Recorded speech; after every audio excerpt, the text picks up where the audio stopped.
How's everybody doing? Exam's coming up, right? Hooray. So a couple pieces of news relevant to that. A lot of people have asked me questions about where does the material stop and end, or stop for the exam and all that sort of stuff. So I've decided to make the material for the exam end with the end of the material on enzymes. That is the material that you see on the screen. Okay. I will probably get a little bit ahead today and start talking about enzyme mechanisms, which will be on the next exam. So the material for this exam stops with the enzymes, that is the stuff that's on the screen right here. Okay. I've also been asked about review sessions, and I haven't yet scheduled a review session, but I'm tentatively planning it for Friday night. Oh. There's no time I can say where somebody doesn't go, oh. All right. I apologize. I do videotape them, and I will post them, and like I post the lectures and so forth, but I can't find a perfect time for a class of 400. So, but that's my plan. I will announce that once I get the room and so forth reserved. Okay? The tentative plan is Friday evening. It ruins my Friday evening too. So, I'm an old married dude. Yeah. I just sit around and work crossword puzzles or something, right? I do that a lot. I like crossword puzzles. Okay.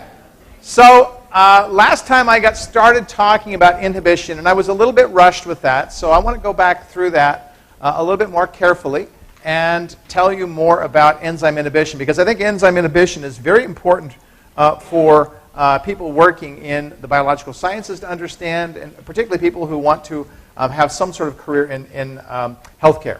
So I'm going to start back here with the competitive inhibition.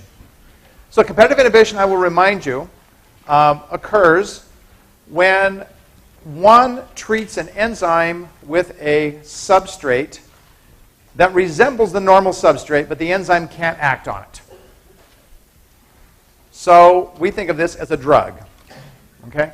So I gave an example last time of the drug methotrexate, which looks very much like the natural substrate for an enzyme. And the natural substrate is called dihydrofolate. You don't need to know that necessarily, but you should know what methotrexate is. And they resemble each other physically, chemically. They're very similar to each other. But the enzyme that acts on dihydrofolate cannot act on methotrexate. Okay? So it just sits there and does nothing. All right? So as I said, this is used sometimes in chemotherapy because it allows you to stop the cell from making nucleotides. This enzyme is necessary for making nucleotides. And as a consequence, the cell runs out of nucleotides. If it's a cancer cell that needs them very quickly, it tends to die more quickly than does a non-cancer cell that doesn't need those that doesn't need them quite as fast. Okay, so competitive inhibition will always occur with a substrate that looks with an inhibitor that always looks like the natural substrate. Okay, it will always be that. Now, I showed this graph, and I said, well, we can just ignore these bottom two lines, all right? And we're really interested in this green line at the top, and we're interested in this green in the black line at the very top. When we talk about inhibition, we have to compare it to something. We can't say something is inhibited by looking at one curve or one line because we have no comparison. So what did I do in making this? Well, I took those 20 tubes and I put varying amounts of substrate, same amount of enzyme, same buffer, let them all react for the same period of time, and saw that that generated a V versus S plot, that is velocity, relative rate here, versus substrate concentration that looked like this. Okay, I emphasize that was done with no inhibitor. Zero inhibition, all right? So there's my comparator. Now I've got this compound that is an inhibitor, at least I think it's an inhibitor, and I want to see, is it an inhibitor, and what does it look like when I do this reaction? Well, as I said last time, one of the things that we have to think about in doing any experiment is we only want to have one variable. If we have two variables, we can't compare. So the variable that we have is substrate concentration. Right? So in the second set of experiments, I added an inhibitor, but I add the same amount of inhibitor to every tube. the same amount of inhibitor to every tube. That's critical. And what these different lines on here show are varying amounts of inhibitor, which really, for our purposes, don't really matter. Okay? I add the same amount of inhibitor for every tube here. That's this green line. Every single one has the same amount of inhibitor. Well, we see the velocity go up, and of course it makes sense that the velocity goes up because as we increase the concentration of substrate, it becomes increasingly more likely that the substrate is going to be what the enzyme binds instead of the inhibitor. It's just a numbers game. Down here, at very low concentrations of substrate, I might have more inhibitor than I have substrate. There, it's going to be more likely that the enzyme is going to bind the inhibitor than it's going to bind the substrate. And please turn that damn thing off. Okay? All right. So if we increase the substrate, which is what we're doing in each successive tube, it becomes more and more likely that the substrate is going to beat the race to the enzyme. It's going to win. All right? Well, we see that this goes up, it goes up, it goes up, and finally we get up here to very, very high substrate concentrations, and what we discover is that those tubes behave as if there's no inhibitor there at all. Well, that makes sense because, as I said last time, if I had 1,000,000 times more substrate than I had inhibitor, it's going to be 1,000,000 times more likely that the substrate is going to win the race to the enzyme than it is that the inhibitor is going to win the race to the enzyme. So I can't tell a difference of 1 part in 1,000,000 for velocity, so that the two Vmaxes essentially are the same. The enzyme is saturated with substrate, just like it was when I had no inhibitor. So because of that, it means that when I do the kinetic analysis for competitive inhibition, Vmax remains the same. Vmax does not change. Okay, yes?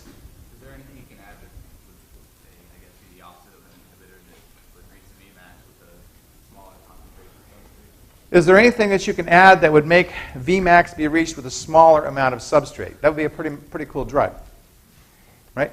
So the answer is not really. Okay? Not really. Okay.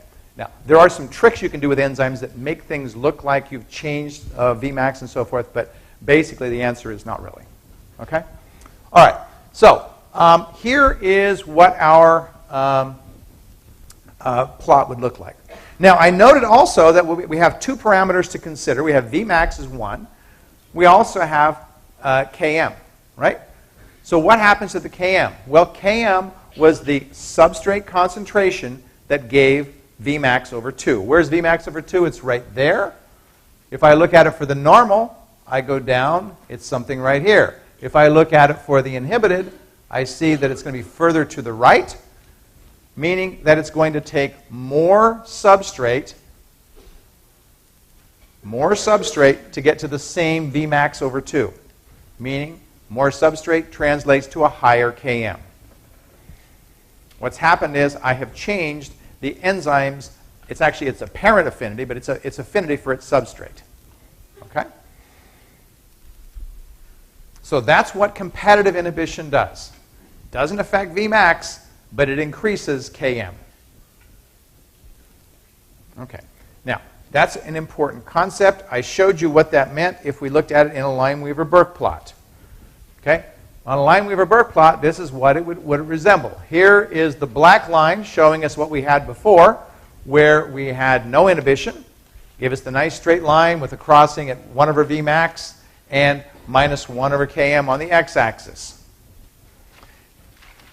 Since I know, for example, that competitive inhibition has the same Vmax, it's not surprising that the two lines will cross at the same point, because 1 over Vmax is going to be the same for the two of them, since the Vmax is the same for the two of them.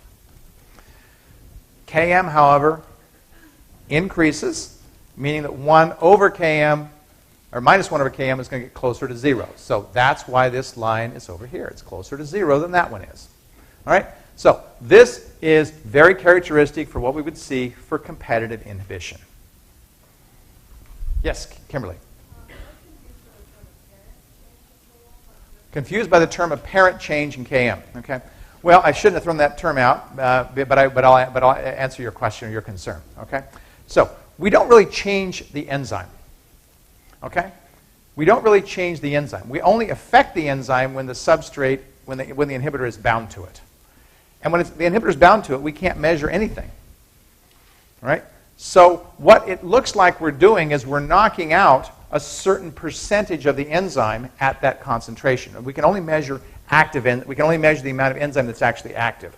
So at, let's say, 50, where we've changed, let's say, 50% of the enzyme, we only have 50% of the enzyme there, which is why it gives an apparent change in velocity at that point. Okay? So don't worry too much about the word apparent. Okay. If we think about what's happening with these enzymes, actually, this gives me a good lead-in for the non-competitive inhibition. If we think about what's happening with these enzymes, we can imagine, let's say we start out with 1,000 molecules of inhibitor and 1,000 molecules of substrate. Right? What's the likelihood? So how much enzyme is going to be active if they can bind as much enzyme as they want? Well, we would say the likelihood is that 50% of the enzyme is going to be knocked out. I have one enzyme molecule in there, right? 50%, or two enzyme molecules in there. 50% of the time it's going to be knocked out because it's going to be half the time it's going to be an inhibitor, half the time it's going to be a substrate. Right? When I increase that concentration of substrate, now I've got a different percentage of enzyme that's going to be active. Let's say I've got 10 times as much substrate as I do enzyme, as I do inhibitor. Then 1/10 of the time I'm going to have inhibitor, 90% of the time I'm going to have the enzyme there. Right? That's why that line, when I go looking, let me just show you on the curve, when I go looking up that line, all right, the further I get up this line, the greater and greater percentages of the enzyme are active at any given time. Because it's much more likely that the enzymes are binding to the substrate instead of the inhibitor. Remember that the inhibitor is not binding irreversibly. It's binding and it's coming off. It's binding and it's coming off. Yes? Well, that's just the way it's drawn. But in fact, they will actually go to the same place. Yeah, they will. Okay, so that's competitive inhibition. Non-competitive inhibition is always a little bit harder conceptually for students to understand. So I try to take some simplifying things with that. Okay. Non-competitive inhibition is fundamentally different from competitive inhibition. Its name suggests that, for one. And in reality, it is very different because we don't have competition going on. We don't have competition going on. When I have that varying amount of substrate between the different tubes that I have, the more substrate I have, the greater the percentage of enzymes that I have that will be active, because it's more likely that it's going to bind to substrate. That's not the case in non-competitive inhibition. Let's imagine I have 1,000 enzyme molecules, and I have 100 inhibitors. And if I said to you, what percentage of the enzyme is going to be active under those circumstances, you would say, well, 10% will be inactive because 10%, 100 divided by 1,000, will have bound to the enzyme. That's going to leave 900 enzymes active. 90% of the enzyme is going to be active, right? Let's say I add some substrate to that. Am I going to change the percentage of enzyme that's active? I won't, because there's not competition. It doesn't matter how much substrate I add, I'm always going to have, in that case, 90% of the enzyme active. Because the substrate can't compete away the inhibitor. In the competitive inhibition, I could compete it away. I could make it so that the inhibitor was essentially invisible to the enzyme. But since they're not trying to get to the same site, the inhibitor is always going to get to the site 10% of the enzymes. 10% of the enzymes are always going to be bound with inhibitor. You say, well, it comes off. I say, okay, it comes off, it goes to another enzyme. It comes off, it doesn't stay on there permanently. But in essence, 10% of the time, the enzymes, or 10% of the enzymes are going to be inhibited. Doesn't matter how much substrate I add. Well, what have I just done? What have I just done? I've changed from having 100% of my enzyme active to having 90% of my enzyme active, right? Everybody with me? Doesn't matter how much substrate I add, I've always got 90% of my enzyme active, right? What happens to Vmax when we change the amount of enzyme? It changes. Vmax is dependent upon the amount of enzyme, which means it's dependent upon the amount of active enzyme that we have. So even though we've got 1,000 enzyme molecules there, only 900 of them are active, right? Let's imagine we did V versus S for 1,000 enzymes, and we did V versus S for 900 enzymes. Would they have the same Vmax? They would not. The 900 would have a lower Vmax. It would have a 90% value of the Vmax. Okay? When we do non-competitive inhibition, Vmax changes. When we do non-competitive inhibition, Vmax changes. Specifically, it decreases. Now here's something it throws everybody every time. And I'm just going to tell it to you. You won't like this. All right? Km doesn't change. Now, how in the heck can the Km not change?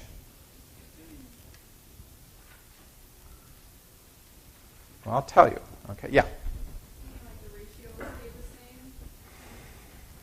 Well, let's think about what Km was. Km is just a second. So Km is a constant parameter of an enzyme. It's not dependent on how much enzyme that we add, right? So I would expect that if I did a reaction where I didn't have any inhibitor, but I used 90% of the enzyme instead of 100% of the enzyme, that in both cases, I would get the same Km value, right? That's what I'm doing here. You say, well, why did it change in the first case? That's why I use the word apparent. We don't change the Km in the first case, but because we're changing in each tube a different amount of enzyme, it looks like we're changing the Km. It's the apparent Km that's changing. David? So it's just like the affinity for the enzymes doesn't change, but some of them are knocked out. So the ones that are not knocked out still want to bind to the substrate at the same. Exactly. So the affinity of the uninhibited enzymes is completely the same as it was before. Okay? Does that make sense? Other questions about that? All right? Km does not change. You say, that's why I said the apparent Km changes in the competitive inhibition. All right? And it's apparent because the amount of enzyme is varying, the amount of active enzyme is varying in each tube. Okay? So we've sort of confused the picture in the case of the competitive. All right. Very good. If we were to examine the plots for Lineweaver-Burke for the non-competitive, we would see something that looks like this. The black line indicates the kinetics when there's no inhibitor present. And the red line indicates the kinetics when the inhibitor is present. We see that they cross at the x-axis, which is -1/Km. Since they have the same Km values, they should cross at the same -1/Km value. And the question students invariably ask is, well, why is this line higher? So I'll ask you. Instead of asking you on an exam, I'll ask you here. Why is this line higher? You want me to ask you on an exam? Yeah. Yeah? Yeah, please do. I'm not asking you on an exam. I'm asking you here.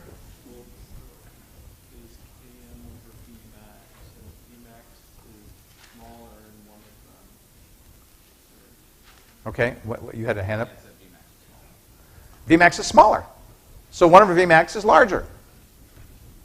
Right? That's why. Because Vmax is smaller, 1/Vmax will be larger. Right? That's the nature of what a reciprocal is. So that's what it looks like for a non-competitive inhibition that's occurring. Okay? Makes sense?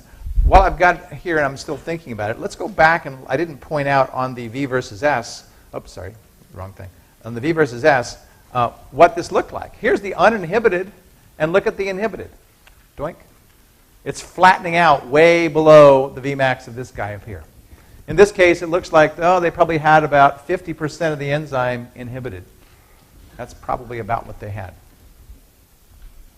Because Vmax is 50% of the value that it was in the uninhibited.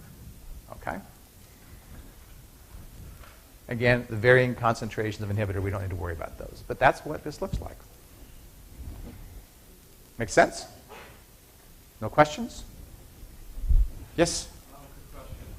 Would you say Km is when half of the enzymes are binding to substrate? Would I say Km is when half the enzymes are binding to substrate?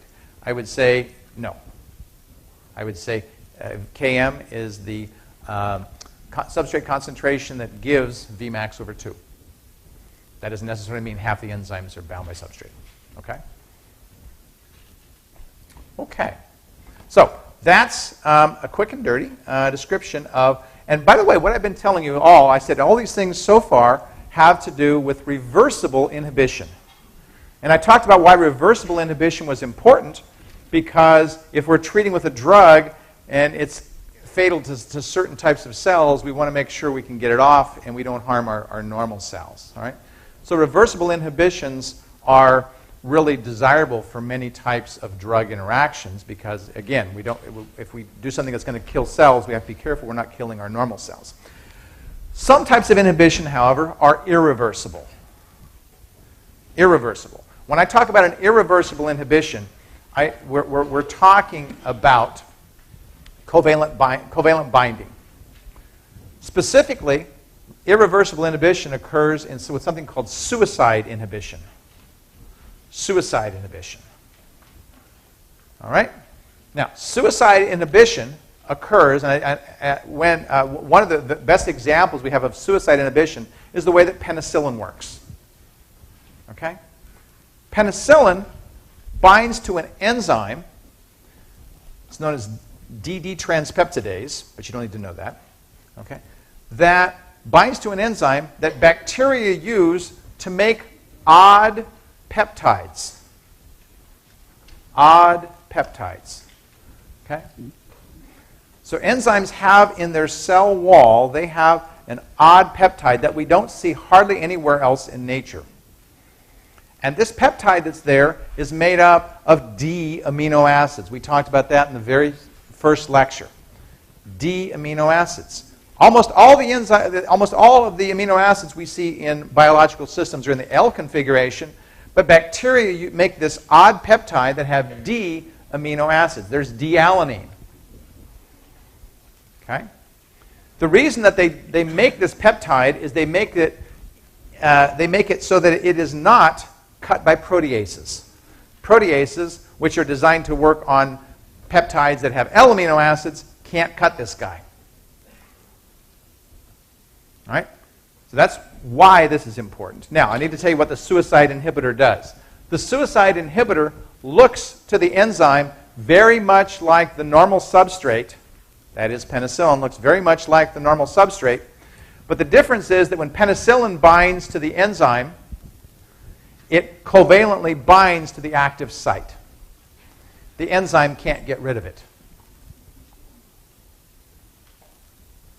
The enzyme is completely killed. Well, you might say, well, but you said reversible inhibition is important if we're killing cells. Remember, these are bacterial cells. We don't want it to come off. These are not human cells. We're treating a cancer. We're killing bacterial cells. Okay? So suicide inhibitors, in this case, work really well. Penicillin works really well because it stops the enzyme in its tracks and it doesn't come off. Okay? That's a pretty cool thing to have. All right. So suicide inhibition will almost always occur with something that looks like a competitive inhibitor. That is, it'll resemble the normal substrate. All right? We don't call it a competitive inhibitor, although you might even see some books do that. We don't call it a competitive inhibitor because competitive inhibition means reversible. So it resembles a competitive inhibitor, but it's not a competitive inhibitor. Yes? Okay, where does an allergic reaction come in? So any allergic reaction comes in through activation of the immune system, which has nothing to do with the reactions here. So the immune system recognizes something as foreign and attacks it. That's true for any drug, or any substance. So that's potentially what's happening with that. Yes? How is penicillin losing its effectiveness on bacteria? We hear about all these drug-resistant bacteria. Okay, there's a variety of ways in which bacteria can become resistant to drugs. In the case of penicillin, one of the most common things is that they have evolved the ability to make an enzyme called penicillinase, which basically binds to penicillin and degrades it before penicillin gets the chance to degrade the other enzyme. It's a race. And it's really interesting when you look at biology and you look at evolution of proteins and evolution of enzymes and so forth, that there is a warfare that literally goes on between the systems that get an advantage because they can make this or not make this or respond to this or not respond to this. And it's a very, very active area that happens biologically. There's many other schemes that they use. So, for example, we'll talk next term, just a second. We'll talk next term about other strategies that cells use, including cancer cells, where they will recognize a substance as foreign and then just kick it back out of the cell. So therefore, if it needs to work inside the cell to do its thing, it has no effectiveness because it's kicked back out. Yeah, question over here? Are there suicide conditions that don't bond covalently? Like ones that would cause a conformational change that isn't irreversible conformational change? Oh, that's a good question. Are there any enzymes that are suicide inhibitors that don't bond covalently but might cause the enzyme to unfold in some way irreversibly? I don't know of any, and I think that would be unusual to have happen. Now, that's at one level. At another level, detergents are suicide inhibitors because they do that. But of course, they kill anything that they're going to bind. They're going to knock any protein that they get. So I guess that's the one example I can think of, but nothing I can think of that's designed specifically as drugs. It'd be hard to do that because when you're thinking about folding, of course, is a very complicated phenomenon for a lot of proteins. And I don't think you'd probably want to mess with that. But I won't say there aren't any, but I don't know of any. Suicide inhibitors are not common. Okay? They're not common. Okay. Let's see. I've got two other things to talk about here. One was I will talk very briefly about DIPF. So DIPF seems a little bit like a suicide inhibitor, but it's really not. Okay? It's not really a suicide inhibitor. Okay? DIPF is a chemical substance. We'll talk about it in the next lecture, actually. DIPF is a substance that will bind to the hydroxyl groups of serine. All right? That's what it does. It binds to the hydroxyl groups of serine, and when it does so, it doesn't come off. It's making a covalent bond. All right? Well, it's a fairly small molecule, and it can bind to essentially any serine on an enzyme. So it's not specific for the active site, for example. And it's small enough it gets into the active sites of many enzymes very readily without looking like the substrate. So it can, if an enzyme has a serine in its active site, inhibit that enzyme. So it's suicidal, but it doesn't resemble the substrate. Okay? So we don't really classify it as a suicide inhibitor. So it's just a chemical modifier that can inhibit enzymes by binding them covalently. Okay? Now, what we use this reagent for is to tell us at a very simple level, does this enzyme have a serine in its active site? Because if it has a serine in its active site, what happens is we see exactly what we see here. The serine gets gobbled up with this guy, and we see the enzyme is no longer active because this hydroxyl of the serine was necessary for the enzyme to work, and it doesn't work anymore. So it's a non-specific way of knocking out enzymes, and it does it by binding to serines. Will it knock out all enzymes? No, it won't. It will primarily knock out those enzymes that have serine in the active site. Yes? Is what? Is it another drug? Actually, this is not something you'd want to use as a drug because it'll react with any and every serine and every protein that you've got. So it would have some drastic side effects. So it's used as a chemical analysis agent in a biochem lab, for example. Yes, back there. Is the side product of this reaction HF? I guess it is. That's really nasty stuff too. Yeah. It gets you a couple ways. Yeah. But again, we're not using this as a drug. We're using this in a biochemistry laboratory to study an enzyme. Does that answer your question? Okay. Yeah.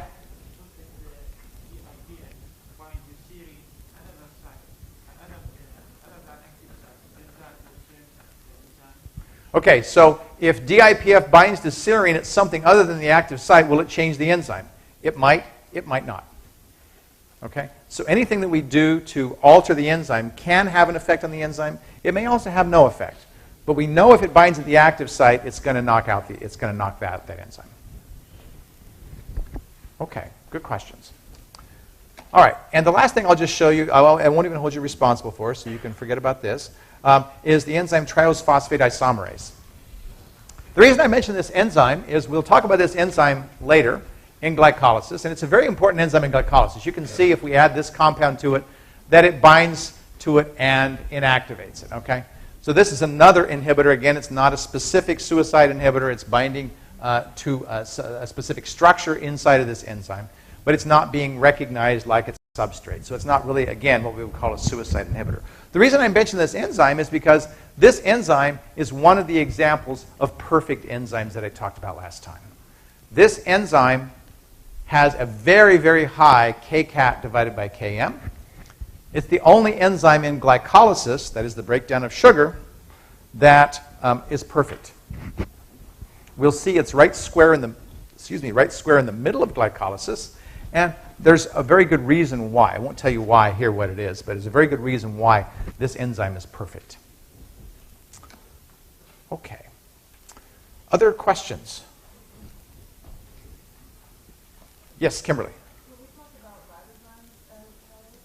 When we talk about ribozymes as catalysts, we'll briefly mention ribozymes later when I talk about RNA. Ribozymes are other catalytic molecules, and ribozymes are what we call catalytic RNAs. So proteins aren't the only things that catalyze reactions. RNAs can catalyze reactions, and ribozymes are what they're called. But I won't talk about them here. So, yeah. Okay. Well, how about a song? I think something to mix it up a little bit. This is a song. It's about enzymes. But it's one I can't sing very well, and probably you can't sing very well. So I have some help. And the help is a friend of mine who's a musician who recorded this. And I want to play it for you. It's called Catalyze. You can sing if you want.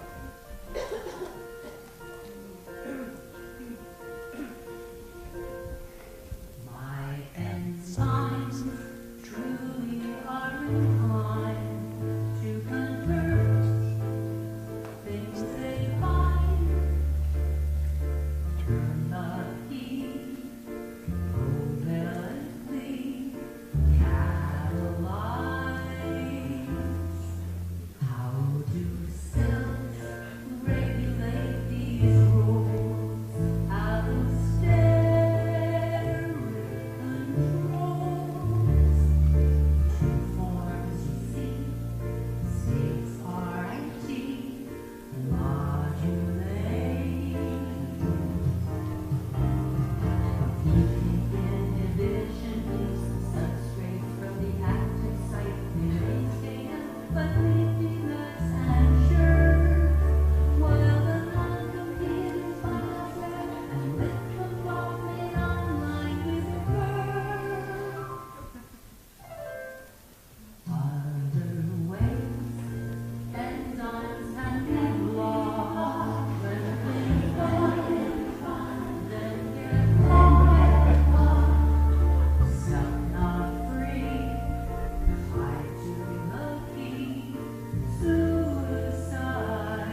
Okay, that's good enough. How the enzymes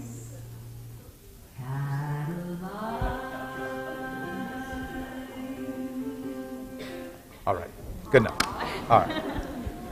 Excellent. Okay. Saw some of you singing along. That's good. So, extra credit. Looks like we're getting it there. Okay, so that's the material, where the material will stop for the first exam. So you can mark your notes accordingly. And since we've got about 10 minutes, it gives us a little bit of a running start for the material for the second exam. So I'm going to go and dig into that. And these lectures are called catalytic strategies. Okay? All right, well, we've been talking about how enzymes work, and we've been talking about it in very general ways. We've been primarily interested in enzymes with respect to the speed with which they actually work. All right? Well, now we want to turn our attention to some of the mechanisms that they use to work. We saw a little bit of mechanism when we saw hemoglobin, and we're going to see similar things when we see mechanisms by which enzymes work, but we're going to see they're going to be more complicated because there are chemical reactions that are actually occurring. Okay? So that's important for us to keep in mind. Most of what we'll be talking about in these lectures are proteases. Not all, but most of what we'll be talking about are proteases. Proteases, I will remind you, are enzymes that cleave proteins. They break peptide bonds. So proteases cleave peptide bonds. Okay? This schematically shows the reaction that's catalyzed by a protease. Here's a peptide bond, so we have a long R group over here, we have a long R group over here, and here in the middle is a peptide bond. And this might be trypsin that we talked about, this might be chymotrypsin, it might be any of a variety of proteases. And what they're catalyzing is the addition of water back across that peptide bond. And when they add water to that, what you make is a free carboxyl and a free alpha amine. Okay? So that's the type of reaction that they're catalyzing. Okay. Here, when we look at chymotrypsin, we see marked a couple of the places where the enzyme chymotrypsin will cut. Okay? Chymotrypsin will cut on the carboxyl side of phenylalanine, also on the carboxyl side of methionine. Somebody asked me earlier today, what does it mean when you say on the carboxyl side or the amine side of something? Well, if we orient things so that we have the free amine on the left and the free carboxyl on the right, the carboxyl side, any amino acid has an amine side, an alpha carbon, and an alpha carboxyl. So the amine side would be over here. The carboxyl side would be over here. That would mean that chymotrypsin would cut on the right side over here. Similarly, over here. Here's the alpha amine, the alpha carbon, and the alpha carboxyl. Okay? This is where this enzyme would cut this peptide in both of these places. All right? So we want to understand a little bit about how it works. Well, it turns out that chymotrypsin is an enzyme that has a serine in its active site. And we can tell that very readily by treating chymotrypsin with DIPF, and we discover that the activity goes completely away. So this tells us something very important. The very important message that it tells us is that serine plays a very important role in the catalytic process that you just saw. That is the addition of water across the peptide bond. So serine is one of the very big players in that process. Okay. Well, before I tell you too much more about the enzyme, I need to tell you a little bit about the fact that biochemists are lazy. Okay? You'll hear me say this. You may have heard me say this before, and you'll hear me say it many times. But biochemists basically are lazy. We like to study things in the simplest way possible. I'm sure you guys, when you're studying for an exam, like to think of the same sort of thing. So maybe you're as lazy as a biochemist is. You never know, right? Well, one of the ways in which we're lazy is that if we want to study, let's say, peptide bond cleavage, it's fairly hard to do that. We have to run gels. We have to do all kinds of analysis to tell us, did a particular peptide bond get cleaved. And biochemists don't have a lot of time either. So one of the things that we do is we frequently find reagents that enzymes can work on that tell us very simply the answer to the question that we're asking, which is this enzyme working? Okay? Well, one of the reagents that we use is on the screen. You don't need to know the name or any of that. Okay? I just show it to you to reveal what this reagent does. So here is a molecule that I can mix with chymotrypsin. And chymotrypsin will recognize this as if it is a peptide that it's going to cut. It will, in fact, break it into two pieces. And when it breaks it into two pieces, one of the pieces turns color. This makes it really easy for me to determine, is my chymotrypsin working? Okay? Is it working or is it not working? Well, if I see yellow color being produced, I say it's working. That's nice and simple. I can put it into a machine, and the machine can tell me very quickly not only is yellow color being produced, but how much yellow color is being produced. So I not only get a measure of is the enzyme working, but how well is the enzyme working. Okay? So we use reagents like this sometimes to help us study things. Now, as I said, you don't need to know the structure, the name, or any of that, but just recognize that there are some reagents that change color that help us. All right. Well, when people started studying chymotrypsin and they had this reagent, they discovered something very odd. Okay? Very odd. And I'm going to come back and talk about this. I will talk about this next time, not today, but I will come back and talk about it on Friday. That something very odd that they saw when they mixed this reagent with chymotrypsin, that they saw that there was a very quick. Okay, we're looking here at the basically velocity. This is absorbance. That's the amount of yellow color released. So this is velocity on the y-axis versus time. Now that's different than we saw before. Velocity versus time on the x-axis. What they saw was that there was a burst of activity that went up linearly with time, and then it kind of petered out and flattened out into this other line that's here. That's not nearly as steep. The steepness tells us the velocity with which this is occurring. Well, why did we see this burst and then a leveling out? Or not a leveling off, but at least a lowering of the rate. Why did we see this? Well, when people saw this, they recognized that chymotrypsin had to be working in two steps. The reaction it's catalyzing is occurring in two distinct steps. One step that occurs very rapidly, and one step that occurs much more slowly. Okay? So it's a two-step process. That two-step process turns out to be rather interesting. Okay? Because what happens in the action of chymotrypsin is the first step of the process involves the breaking of the peptide bond. And you thought, well, that was the whole thing, right? Well, no. Because the breaking of the peptide bond causes part of the protein that gets broken to covalently bind to the active site. I'll repeat that. Okay? The breaking of the peptide bond causes part of the protein being broken to bind to the active site.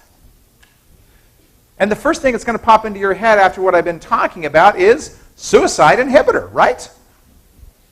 Because that's what happens when you have covalent bonds that happen at the active site. Guess what? This is not a suicide inhibitor. Because if it were, the enzyme would only work on one protein, and that would be the end of it. Instead, this covalent bond that's made with the active site of this chymotrypsin is transient. The fast step happens, the breaking of the peptide bond and the joining of the polypeptide to the active site. The slow step is the removal of that covalent bond. So the fast step is the breaking of the first one and the attachment.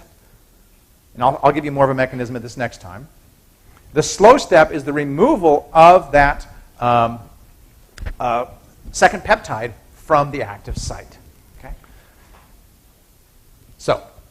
a fast step and a slow step that occurs. Okay. Now, chymotrypsin turns out to have not just serine in its active site that's important, but it has what we call the catalytic triad. The catalytic triad. The catalytic triad consists of 3 amino acids that are located near each other in the active site of the enzyme. The 3 amino acids are aspartic acid, histidine, and serine. They're oriented inside of the active site, something like what you see on the screen. Now, you wonder what those numbers are? Well, that's their number in the primary sequence. This is amino acid number 102, this is amino acid number 57, and this is amino acid number 195. And my first question to you is, how in the world can they be that close to each other if they're that far apart? The answer is folding, right? Tertiary structure arises from folding, and folding has brought these guys into close proximity. I told you folding was essential for enzyme activity. Well, now you see it. If this folding doesn't happen properly, these guys don't get close to each other, and this enzyme doesn't work. Right? Okay, now I've got 2 minutes left. I'm going to tell you just very quickly how this enzyme works, and I'm going to show you in detail on Friday. All right? The enzyme breaks peptide bonds, and the serine is involved in breaking those peptide bonds. In order for the serine to break a peptide bond, it's got to have its hydrogen taken off of it. It's physically taken off of it. Okay? So what the enzyme is doing when it is catalyzing a reaction is it has to have this hydrogen off of the hydroxide. All right? So the enzyme binds to its proper substrate, and when the enzyme binds to its proper substrate, what do you suppose happens inside of the enzyme? You suppose there's a slight shape change? There is. The aspartic acid gets closer to the histidine. Well, the aspartic acid is negatively charged, and the histidine is full of electrons in this ring.